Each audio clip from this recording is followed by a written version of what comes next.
मित्रांनो, cap application process 5 year LLB कोर्ससाठी सुरू झालेली आहे. त्याचं डिटेल फॉर्म कसा भरायचा आहे त्याचं मी डिटेल एक्सप्लेनेशन करणार आहे. फॉर्म भरायच्या अगोदर तुमच्याकडे तुमचा CETचा ॲप्लिकेशन फॉर्म PDF मध्ये roll number, registration number, CET percentile, CET score card, photo तुमचा जो क्रॉप केलेला पाहिजे 4KB to 100KB मध्ये, सिग्नेचर पण तुमचं क्रॉप केलेलं पाहिजे 1KB to 30KB मध्ये, स्कॅन कॉपीज ज्या असतील तुमच्या डॉक्युमेंट्सच्या त्या पण तुमच्याकडे PDF, JPG, BMP, PNG स्वरूपात पाहिजे. त्यानंतर HSC SSCचं मार्कशीट पण हवी आहे, डिटेल्स हवे. आणि अधिक माहितीसाठी तुम्ही ब्राउचर केअरफुली अंडरस्टँड करा, रूल्स, इलिजिबिलिटी बघून घ्या.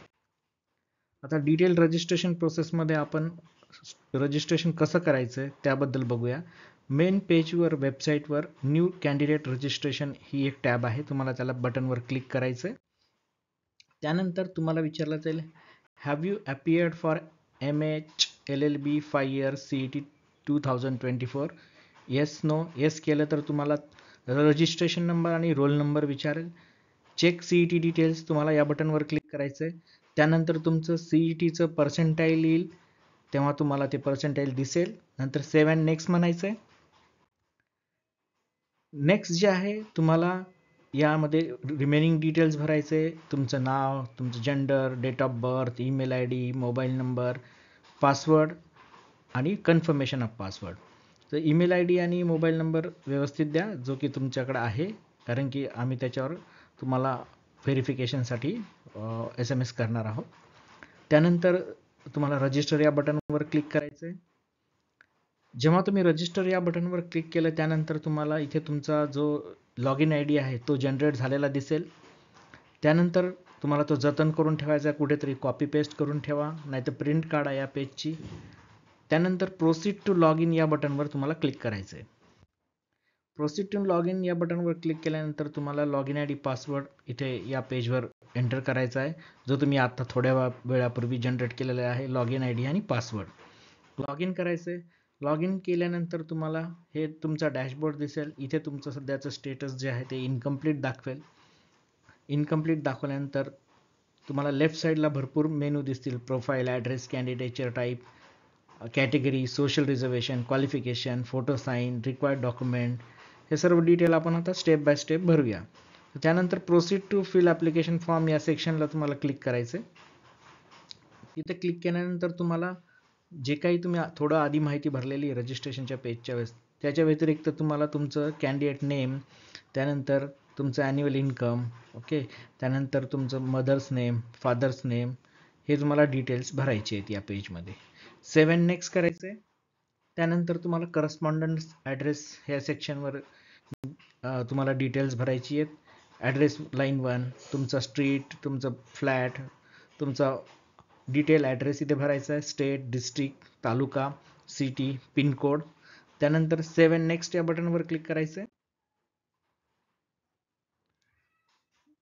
कॅन्डिडेटच्या टाईप या पेजवर तुम्हाला क्वालिफिकेशन जे इलिजिबिलिटीसाठी आहे, जसं 12th ते तुम्हाला सिलेक्ट करायचं आहे. त्यानंतर have you passed 11th old matric pre university exam before year 1975, हे तुम्हाला ॲप्लिकेबल असेल तर टिक करायचं आहे. नेक्स्ट प्रश्न आहे, are you domicile of Maharashtra / born in Maharashtra? Yes no. Save next करायचं आहे. तुम्हाला इथे तुमचं कॅन्डिडेटचे टाईप दिसेल. Type A, B, C, D असे टाईप आहेत.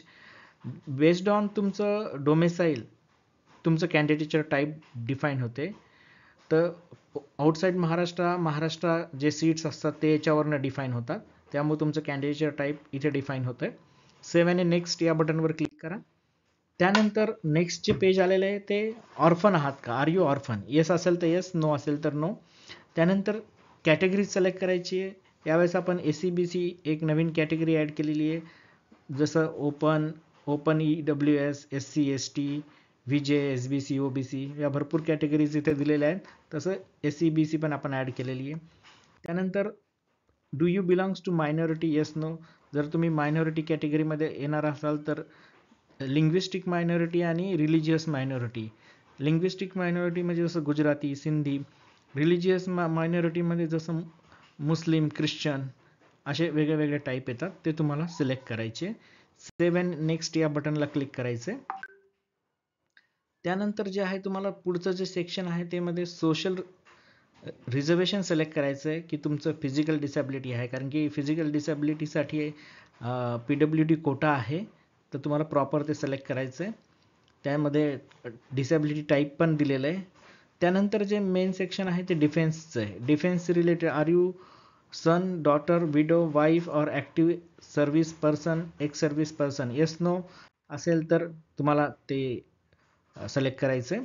त्यानंतर तुमचं जे आहे ते डिफेन्सची प्रायोरिटी सेट करायची आहे. नवीन GR नुसार तुम्हाला प्रायोरिटीज कोणत्या आहेत त्या सेट करायच्या, त्यानुसार त्याची डिफेन्सची मेरिट लिस्ट तयार होते.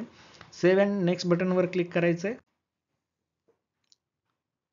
नेक्स्ट सेक्शन जे आहे त्यामध्ये क्वालिफिकेशन डिटेल्स भरायचं आहे.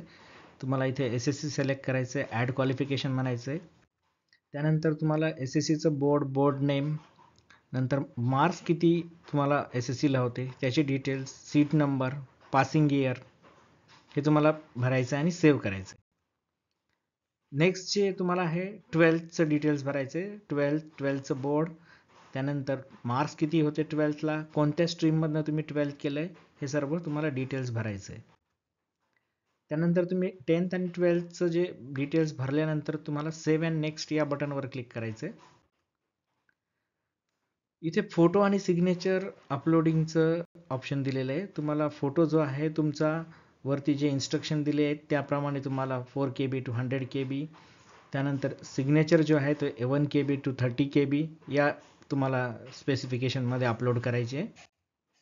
फोटो आणि सिग्नेचर अपलोड केल्यानंतर सेव्ह अँड नेक्स्ट या बटनवर तुम्हाला क्लिक करायचं आहे. आता नेक्स्ट सेक्शन जो आहे तो डॉक्युमेंट अपलोडिंगचं सेक्शन आहे. डॉक्युमेंट अपलोडिंग करताना जर तुमचे मल्टिपल पेजेस असतील तर एकच PDF बनवायचा आहे. एकाच डॉक्युमेंटचे मल्टिपल पेजेस असतील तर एकच PDF करायचं आहे, अपलोड करायचा. तशा पद्धतीने या कॅन्डिडेटच्या प्रोफाईल पद्धतीने तुम्हाला जे काही डॉक्युमेंट्स आहेत ते सर्व तुम्हाला अपलोड करायचे. अपलोड केल्यानंतर तुम्हाला ज्या ठिकाणी तुम्ही ते डॉक्युमेंट अपलोड केले ब्राउज करायचं आहे, अपलोड म्हणायचं आहे, नंतर सेव्ह अँड नेक्स्ट म्हणायचं आहे. सेव्ह अँड नेक्स्ट केल्यानंतर तुम्ही तुमचा जो फॉर्म भरलेला आहे तो तुम्हाला दिसायला लागेल. त्यानंतर तुम्हाला फॉर्म जो आहे तो कन्फर्म करायचा आहे की हो, ही जी माहिती मी वरती भरलेली आहे ती करेक्ट आहे. एकदा तुम्ही कन्फर्म केला त्यानंतर तुमचा फॉर्म लॉक होणार आहे. फॉर्म लॉक झाल्यानंतर तुम्ही त्यातली माहिती चेंज नाही करू शकत. तुम्ही प्रिंटआउट काढू शकता या फॉर्मची, जो फॉर्म तुम्ही भरलेला आहे त्या फॉर्मची तुम्ही प्रिंटआउट काढू शकता. प्रिंटआउटचं एक सॅम्पल फॉर्मॅट इथं दाखवलेला आहे. त्यानंतर तुमचं जे ॲप्लिकेशनचं स्टेटस आहे कन्फर्म आहे, डॉक्युमेंट व्हेरिफिकेशन पेंडिंग आहे. बॅकएंडला आम्ही डॉक्युमेंट व्हेरीफाय करणार आहोत तुमचे, त्यानुसार जसे डॉक्युमेंट क्लिअर होतील तुम्हाला इथे स्टेटसमध्ये कळेल. तुम्हाला जर वाटत असेल की तुम्ही काही माहिती भरली पण ती चुकीची भरली तर तुम्ही फॉर्म अनलॉक करू शकतात. अनलॉक ॲप्लिकेशन फॉर्म आणि माहिती चेंज करू शकतात. तर या पद्धतीने तुम्हाला फॉर्म अनलॉक पण करता येईल, तुम्हाला त्यातली माहिती चेंज करता येईल. त्यानुसार तुम्ही माहिती चेंज करून परत फॉर्म लॉक करायचा आहे. तुमच्या लॉग इनमध्ये पासवर्ड चेंज मोबाईल डिटेल्स हे पण आम्ही फॅसिलिटी दिलेली आहे. ओके, तर ही होती पूर्ण फॉर्म भरण्याची प्रोसेस. तुम्हाला काही क्वेरीज असतील तर कमेंट करा, सबस्क्राईब करा. Thank you very much.